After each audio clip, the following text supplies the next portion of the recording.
नमस्कार दोस्तों, हमारी आज की कहानी का नाम है सलाह।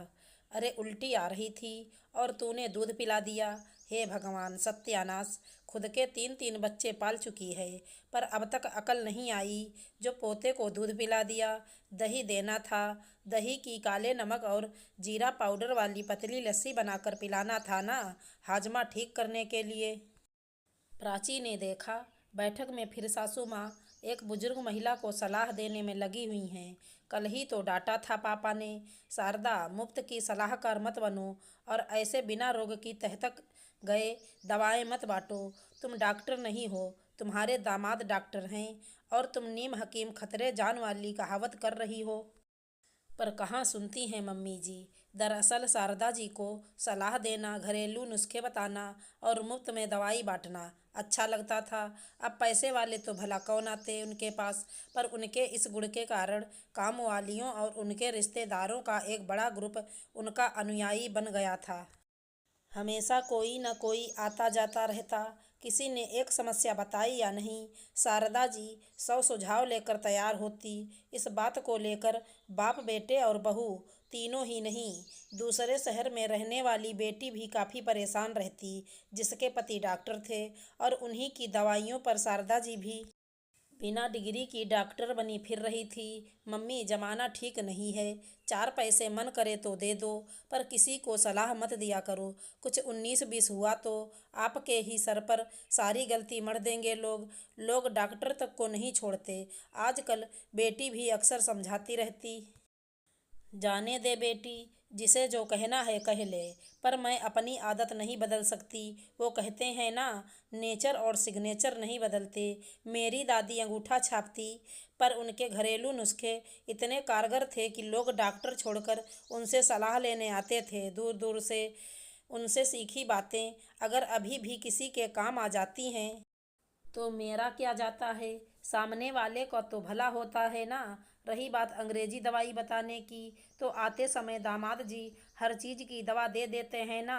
बुखार, सर्दी, खांसी, उल्टी, लूज मोशन, वही दवाएं मैं किसी को ज़रूरत पड़ने पर दे देती हूँ। किसी की भलाई ही तो होती है ना बेटा, और हमें दुआएं मिलती हैं। पर मम्मी, आप डायबिटिक हैं, आपको सारी दवाएं आपकी मेडिकल जांच और कंडीशन देखने के बाद ही देते हैं ये। अब जो दवाई आपके लिए सही है वही दूसरे के लिए भी अच्छी होंगी, ऐसा नहीं होता। मैं दूध पीती बच्ची नहीं हूँ। पारुल, तू चिंता मत कर, और भाई भाभी और अपने पापा को भी समझा दे, वो मेरे काम में टांग ना अड़ाया करें। बिना सोचे विचारे मैं किसी को ना सलाह देती हूँ ना दवाई। शारदा देवी की इस विषय को लेकर दृढ़ निश्चितता से सबकी बोलती बंद हो जाती थी, लेकिन सबको लगता था कि इस चक्कर में कहीं मम्मी किसी दिन किसी बड़ी मुसीबत में ना फंस जाएं। वही हुआ। शारदा जी की काम वाली रमिया ने तो शारदा जी के कारण डॉक्टर के पास जाना बिल्कुल ही छोड़ दिया था पिछले 2 सालों से। जब भी किसी तरह की दिक्कत आती, शारदा जी से ही या तो दवाएं मांग लेती या फिर उन्हीं के घरेलू नुस्खे अपना लेती। अम्मा जी, मैं क्या कह रही थी, 2 दिन पहले जो बुखार की दवाई ले गई थी ना आपसे अपने बच्चे के लिए, उससे घंटे 2 घंटे के लिए बुखार तो उतर जाता है, पर कल रात से उसे उल्टियाँ भी हो रही हैं और आज सवेरे से उसके शरीर पर लाल चकत्ते भी दिख रहे हैं। आप उसकी कोई और दवाई दे दो ना अम्मा जी, उस दिन आते ही रमिया ने कहा।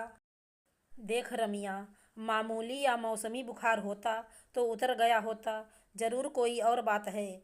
तू आज छुट्टी ले ले और जाकर उसे सरकारी अस्पताल में दिखा दे, वहाँ तो पैसे भी नहीं लगेंगे।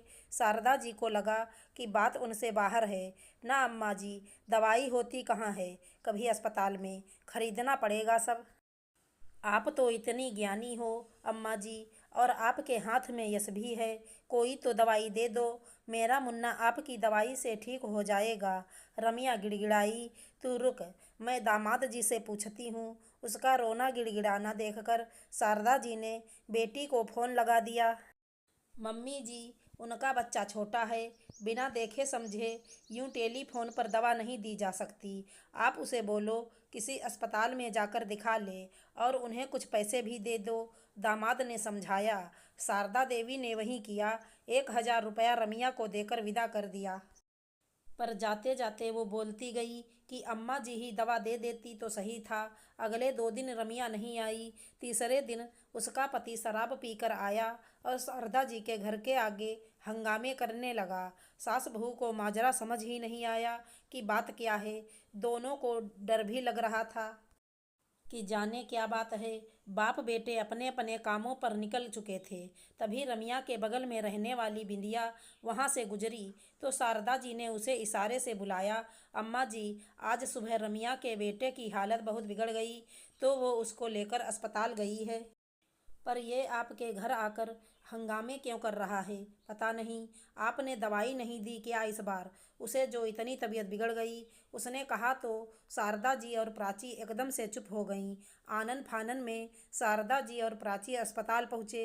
रमिया बाहर ही रोती मिल गई तो दोनों का दिल काँप उठा। अम्मा जी, डॉक्टर ने कहा कि पहले लाना था, अब सब भगवान के हाथ में है। पर तुझे तो मैंने उसी दिन पैसे देकर दिखा लाने कहा था ना।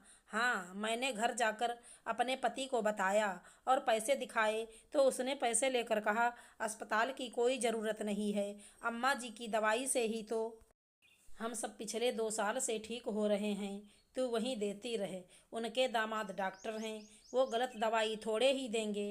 बच्चा है ना, थोड़ा ज़्यादा समय लेगा ठीक होने में। और मैं भी उसकी बात में तो आ गई, पर बच्चे की हालत बिगड़ती ही गई। आज सुबह जब वो आंखें भी नहीं खोली तो मैं यहाँ भागी आई। रमिया ने हाल सुनाया। शारदा जी ने माथा पीटते हुए दामाद को फ़ोन लगाया और दामाद ने वहाँ के डॉक्टर से बात करके उन्हें स्पेशल केयर लेने को कहा और तुरंत इलाज शुरू कर दिया। मम्मी जी, कितना समझाया था हम सब ने आपको कि ये दवाओं और नुस्खों का चक्कर ना रखिए। आज देख लिया ना आपने।